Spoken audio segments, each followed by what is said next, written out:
Welcome back to the deep dive. Today I want to try something a little dangerous.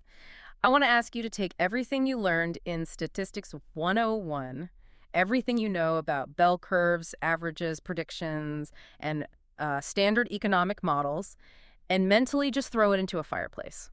Chuckles. Okay. Just watch it burn. Because the deep dive we are taking today suggests that those textbooks aren't just slightly off, they are fundamentally, profoundly dangerous. That is a bold start. But, considering the source material we're covering, I think it's entirely appropriate.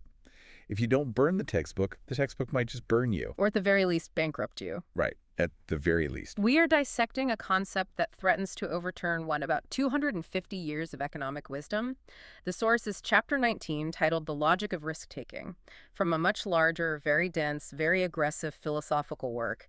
And honestly, reading this felt less like reading economics and more like watching a magician finally reveal how the trick works. I love that analogy. It claims that for centuries, smart people, and we're talking Nobel laureates, high-level bankers, policymakers, have been making a catastrophic math error. And it's not just a math error on paper. That's the key thing. It's a math error that ruins lives.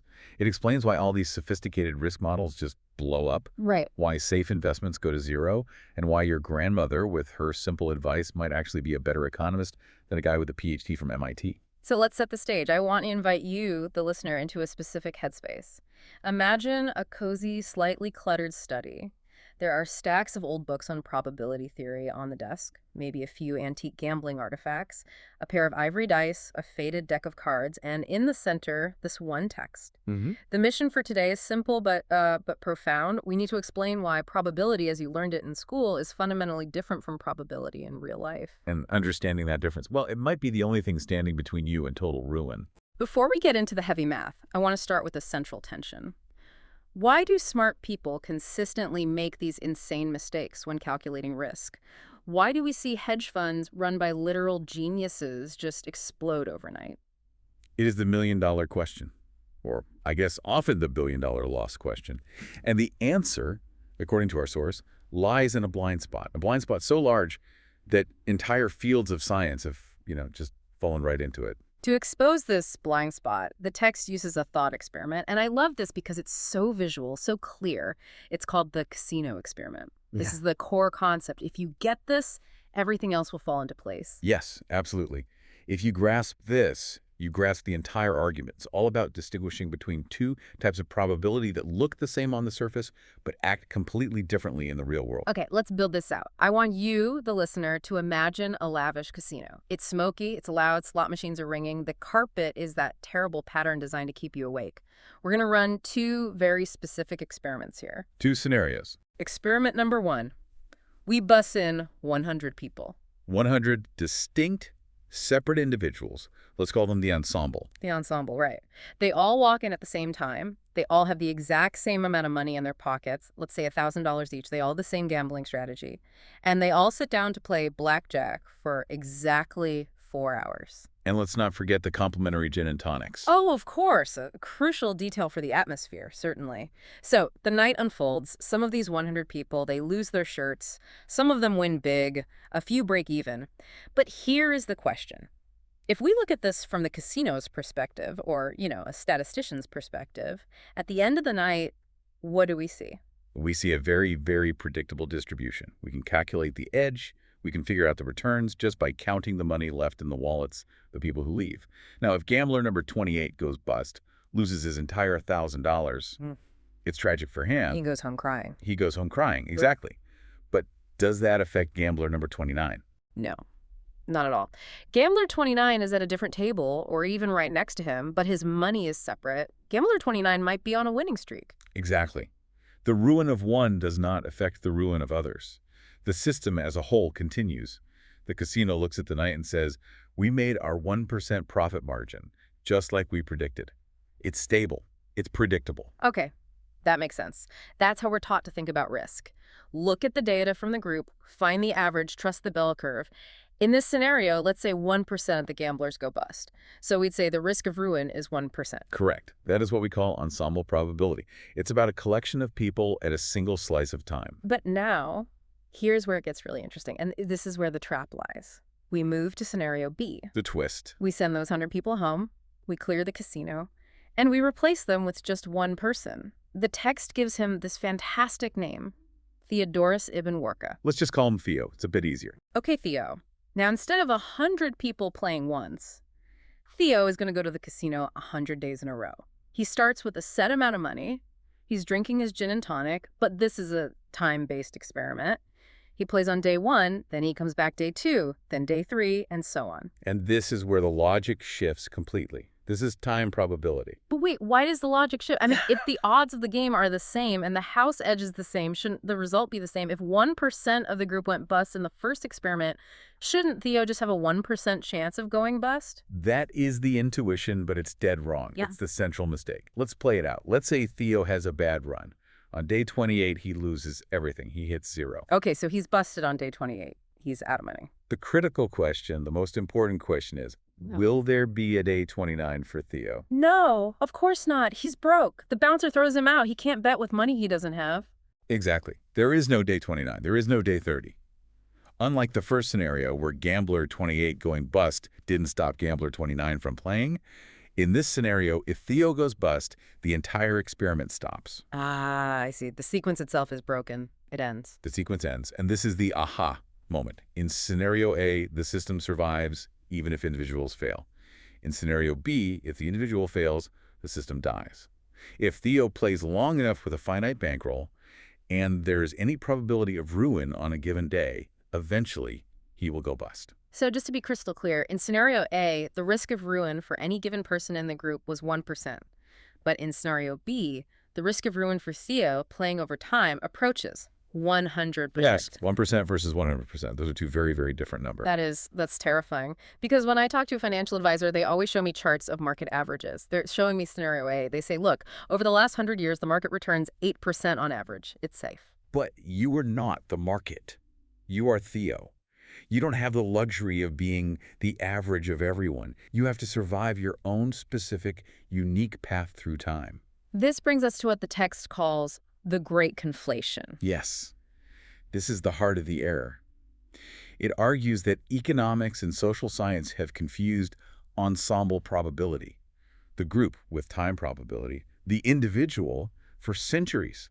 They treat you like a single particle in a giant fluid, assuming that if the water is flowing smoothly on average, the particle is safe. But you aren't a particle. You're an entity that can die or go bankrupt. You can be filtered out of the system. The text uses a specific term for that moment when Theo hits the wall, when he goes broke. It's called the uncle point. The uncle point. I love that term. It's the moment you cry uncle. It's the stop point. It's ruin. It's the absorbing barrier. And I want to dig into this uncle point concept because I think a lot of listeners might be thinking, well, okay, I'm not a gambler. I don't go to casinos. I just have a 401k. I just buy and hold. So this doesn't apply to me. Oh, but it applies more to you than to the gambler. In the casino, at least you know the chips are the limit. In real life, the uncle point is often invisible until it's too late. The standard advice is ignore the volatility. The market always comes back. Just wait it out. That advice makes a huge hidden assumption. It assumes you have infinite pockets and no time limit. It assumes you can always wait. But can you, really? Can life just be put on hold? The text lists some specific, and they're brutal, real-world examples that force people out of the market. They're not in the financial models. They are not. The text mentions divorce. Right. You might be planning to hold your stocks for 30 years. You've got it all mapped out. But then you get divorced. Suddenly you have to pay legal fees. You have to split your assets. You are forced to sell your stocks. And if you're forced to sell when the market is down... which is often when it happens, financial stress causes relationship stress. Exactly. So you lock in your losses, you hit the uncle point, you don't get the average market return the advisor promised you, you get the ruin return. You're out of the game. Another example the text gives, and this one is so oddly specific it has to be real, is sudden heroin addiction after an appendectomy. Myers. Yeah. It is specific, but it points to the unknown unknowns, the things you can't plan for. You get sick. You lose your job, you have a mental health crisis, you have a family emergency. These are the things that are not in the financial model. The model assumes you're a robot that can just sit there and compound interest for 50 years. But life interferes. So the returns are totally irrelevant if you are forced to stop playing. Sequence matters. That's the takeaway.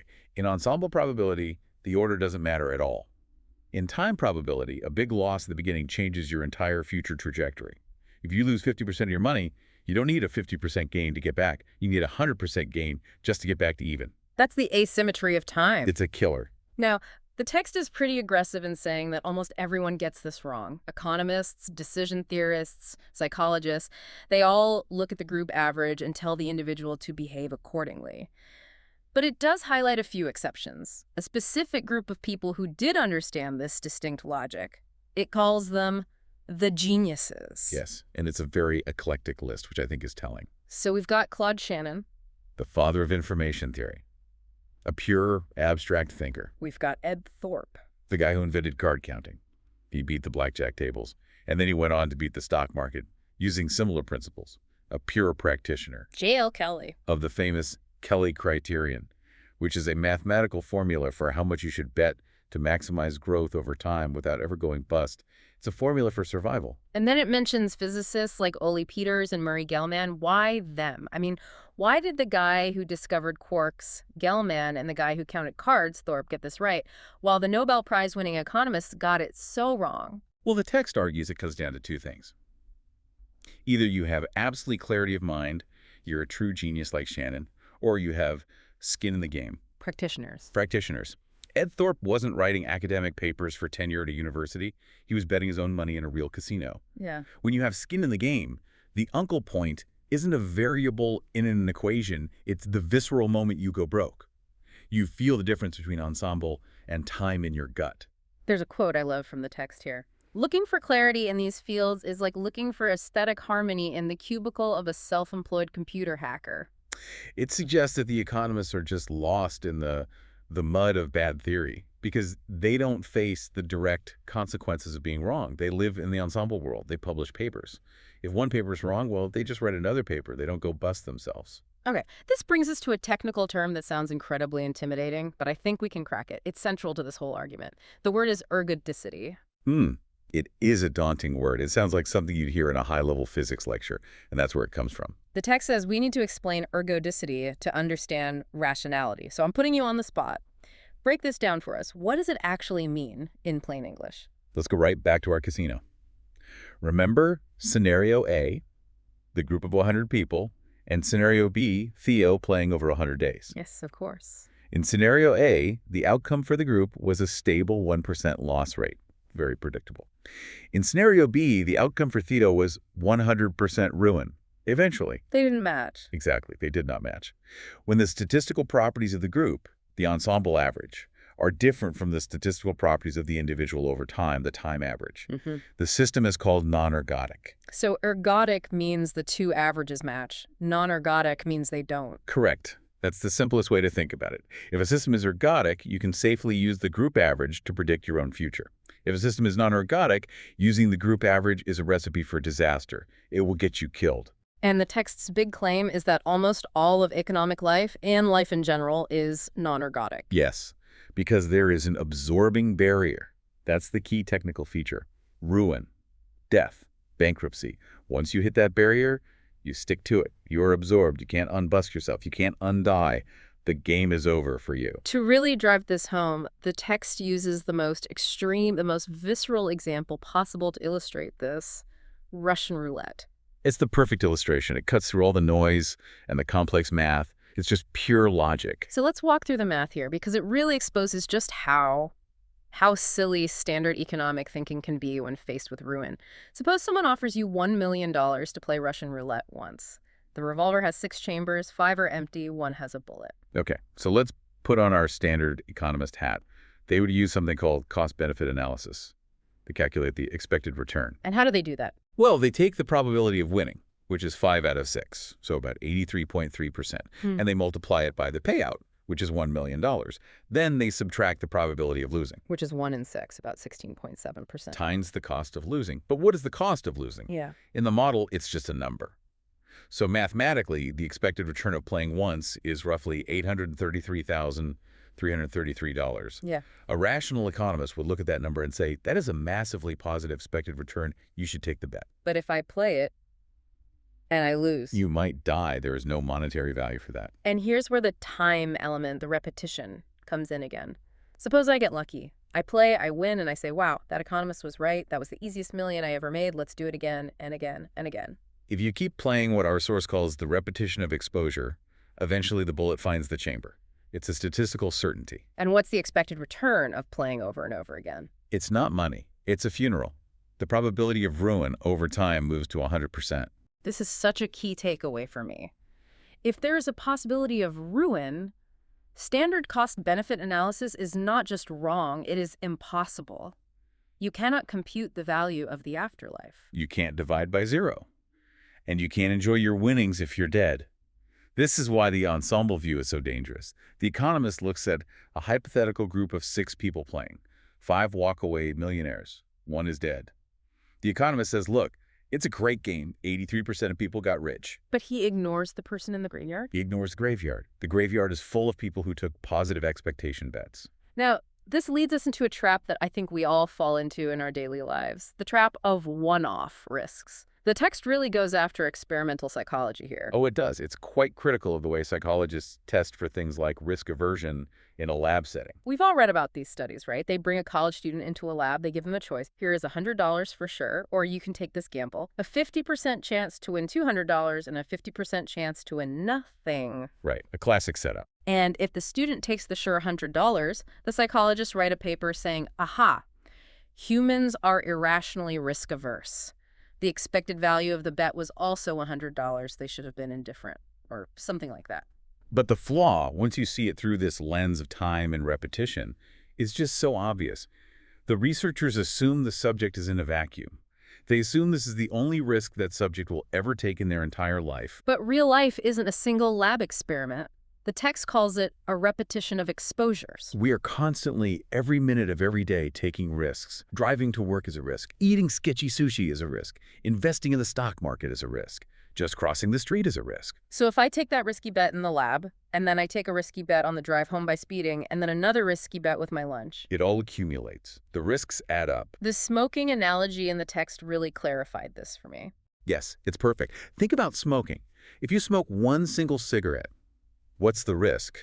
Statistically, it's benign, it's not going to kill you. A cost-benefit analysis of that single cigarette would say, the pleasure of the nicotine far outweighs the negligible, infinitesimal risk of cancer from this one stick. So, logically, you should smoke it. And then by the same logic, you should smoke the next one, and the one after that. But we all know that smoking packs of cigarettes over years, that is, serial exposure, is what kills you. The risk accumulates from a near-zero probability to a near certainty.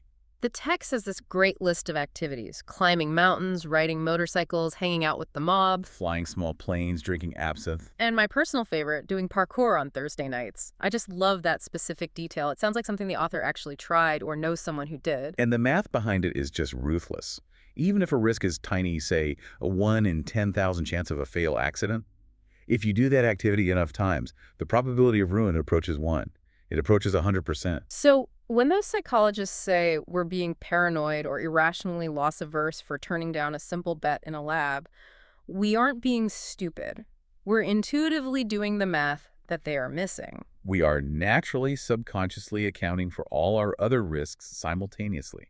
And this brings up the concept that ruin is indivisible. Ruin is indivisible. Let's unpack that phrase. What does that mean? It means you have one life and one sort of master bankroll for everything. Yeah. You aren't just bidding that $100 in the lab experiment. You also have a car parked outside that might get scratched. You have a small business that might get a bad review and lose customers. You have a child in college who needs tuition money. You have a stock portfolio that might crash. All these different sources of randomness, they all add up to the same potential uncle point. So adding one more risk, even a seemingly small, isolated one in a lab, might be the straw that breaks the camel's back. It might be the one thing that pushes your total aggregate risk over the edge. Exactly. Your deep intuitive brain knows this. The economist's simple model does not. Your brain is trying to keep you alive for the next 80 years, not just for the 15 minutes of the experiment. Okay, let me play devil's advocate here for a second. If standard economic rationality is wrong because it completely ignores ruin, and if taking risks just adds up to our eventual death, what is true rationality? Are we supposed to just sit in a padded room and never do anything? Is that the message? No, absolutely not. That is the wrong conclusion and a very important trap to avoid. The text gives a new definition of rationality, and it's one you should probably write down. Rationality is the avoidance of systemic ruin. It's not about maximizing your profit Yeah, or your utility. no. It is about survival first, success second. It's a lexical ordering. If you don't survive, you can't succeed. It's that simple. Survival is a prerequisite for any other goal. The text brings up Warren Buffett here, and usually when people talk about Buffett, they talk about his brilliant stock picks. They talk about Coca-Cola or Apple, but the text says that's not his real secret. No, not at all.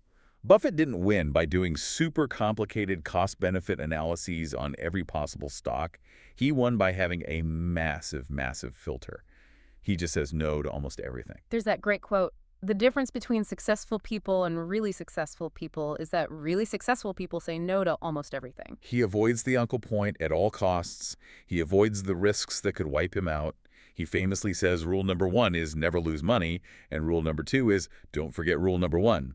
He only swings when the pitch is absolutely perfect. That is true, practical rationality. And then there's this really surprising point about superstition. I certainly did not expect a text on probability and logic to come out and defend being superstitious. It is fascinating, isn't it? It's a total reversal of what you'd expect. The argument is this. If a superstition like, say, wearing a lucky shirt or not walking under a ladder stops you from taking a tail risk that could ruin you, then the superstition is functional. It's rational. So if I decide not to invest in some sketchy new crypto scheme because, I don't know, my horoscope said it was a bad day for finances, and then that crypto scheme turns out to be a total fraud. Then your horoscope was rational. It did its job. It kept you safe from ruin. The belief doesn't have to be scientifically true to be rational in the survival sense. If a behavior or a belief keeps you away from that absorbing barrier, it works. That is a liberating thought. It validates so much of that old grandmotherly wisdom. Don't do that, it's bad luck. Maybe it's not about luck. Maybe it's about ancestral data on what kind of behaviors lead to survival over millennia. Exactly. It's a heuristic that has been time-tested. Now, I want to clarify something because this avoid ruin message can sound a bit, well, boring or timid or cowardly. Does this mean we should never take any risks at all? Absolutely not. And the text is very, very clear on this. There's a huge difference between being risk-loving and being ruin-verse. And you can be both. You should be both. The text argues that the ideal state is to love risk but absolutely hate ruin. What's the distinction then? How do I love risk without inviting ruin?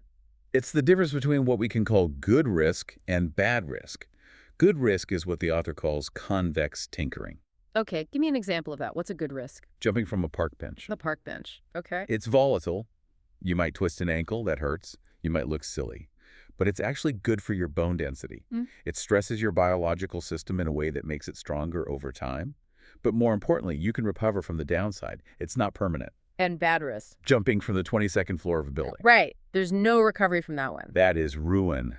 That is the absorbing barrier. Right. The text summarizes it beautifully with a phrase you should remember. Volatile things are not necessarily risky, and the reverse is also true. So you want volatility. You want small failures, small bets, lots of experimentation, but you want to avoid the big single tail risk, the event that ends the game for good. Precisely. Act like a Silicon Valley startup. Fail fast, fail small, learn from it. But don't bet the whole company on one single unproven product. Be paranoid about the 22nd floor so you can be adventurous and playful on the park bench. Now, we need to shift gears a bit. We've been talking a lot about you and your survival. We've been very focused on the individual.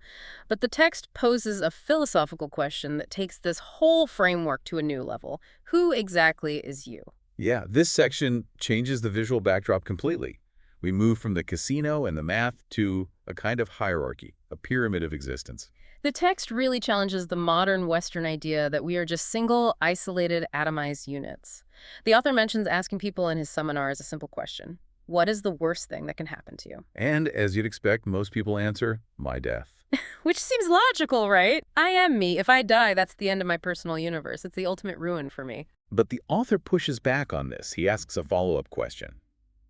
Okay, is your death, plus the death of your children, your entire family, your tribe, and all of humanity worse than just your death alone? And of course, everyone says, well, yes, obviously, that's much worse. Then your death cannot logically be the worst-case scenario unless, as the text points out, you are a psychopath. For a non-psychopath, there are things worse than your own demise. So there's a hierarchy of survival. We aren't just individuals, we are nested within something much larger. Yes. Imagine a pyramid or a set of concentric circles. At the very bottom, the smallest unit is you. Above that, there's a layer for your family, your friends, your pets. Above that, your tribe or your community. Above that, all of humanity. And at the very top, the largest and most critical layer is the ecosystem. Nature itself, the planet. Correct. And the logic of risk-taking, the very definition of rationality, changes depending on which layer you are trying to protect. This helps explain a concept like courage. Because if the ultimate goal is just my own personal survival, then jumping into a freezing river to save a drowning child is stupid. It's irrational. I might die. Standard economics would say, don't do it. The personal cost exceeds the personal benefit. Exactly. Standard economics really struggles to explain heroism. It has to invent terms like irrational altruism. But in this hierarchical framework, courage and prudence are actually the same thing. How so? That sounds like a contradiction. Courage and prudence seem like opposites. Courage is defined as sacrificing a lower layer yourself to save a higher layer. The collection of kids, the future of the tribe, humanity. You are protecting the genetic or cultural future. That is a prudent act for the system as a whole, even if it is fatal for you as an individual. So real courage isn't about being reckless for its own sake. It's about understanding that you are, in a sense, renewable, but humanity is not. Precisely. You are a leaf on the tree. If the leaf falls to protect the branch and save the tree, that is a rational act from the perspective of the tree. And this framework also leads to a strong condemnation of what the text calls selfish courage. Yes. The text gives the example of the gambler who risks his family's money on a brave bet, or the daredevil who risks his life for a thrill when he has young, dependent children. That's not brave, that's foolish. Because he is risking a higher layer, the survival of his family, for a lower layer, his own personal thrill or gain. He has the hierarchy completely upside down. He's sacrificing the tree for the sake of the leaf. That's the definition of irrationality in this model. This hierarchy also brings us to the biggest risks of all, the risks that threaten the very top of that pyramid. And here the text talks about a concept it calls naive empiricism and the danger of using data incorrectly. This is a favorite topic of the author, and it's a powerful critique of the kind of journalism and pop science we see every day. You know the headlines I'm talking about.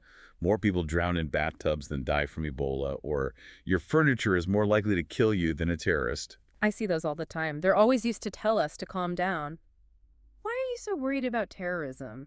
You should be much more worried about your sofa. The text absolutely slams this as naive empiricism.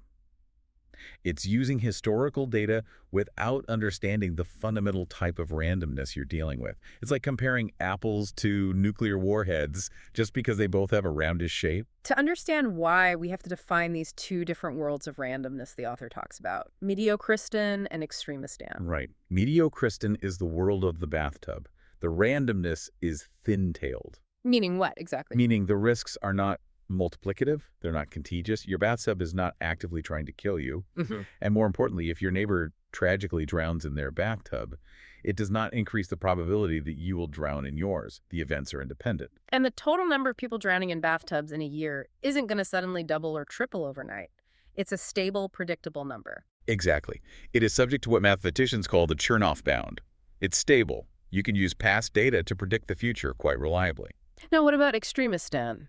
Extremistan is the world of pandemics, terrorism, and financial crashes. These risks are fat-tailed and multiplicative. They have systemic contagious effects. So if one person gets a novel virus, They can infect 2 people, who can then infect 4, who can then infect 8. It multiplies exponentially. It can scale globally in a way bathtub drownings never can. the text has a hilarious and very memorable comparison here involving Kim Kardashian to prove why you can't rely on past data for these things. Yes, it's a great illustration. It says something like, it is impossible for 1 billion people to sleep with Kim Kardashian. Even her. Even her. There are physical limits. There are constraints. That is mediocristan. But the text points out, it is entirely possible for a pandemic to kill 1 billion people.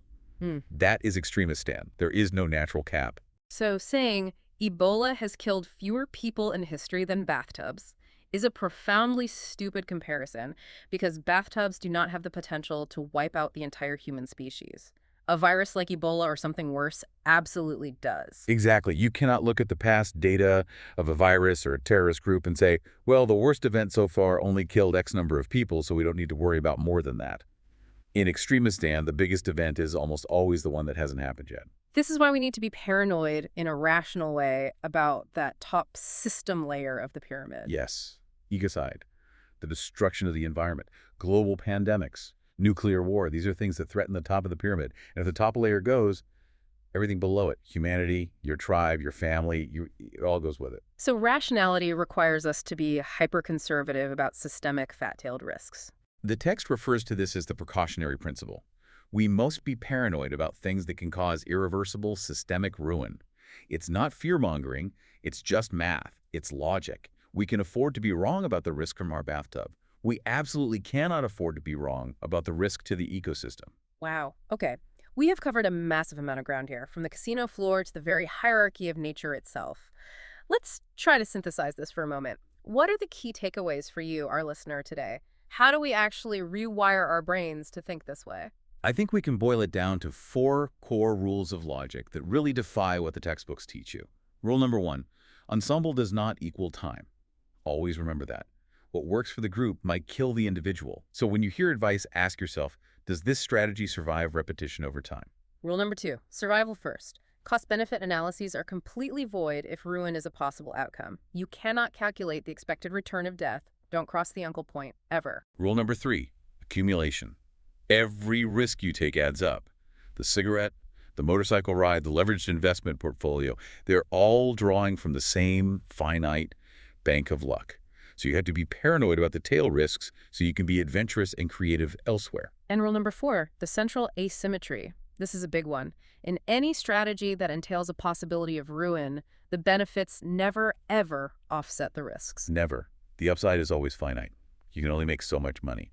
The downside is infinite. It's the end of the game. That asymmetry changes everything. So what does this mean for our listener tomorrow morning when they wake up? How does this change things? It means looking at your life with a different lens.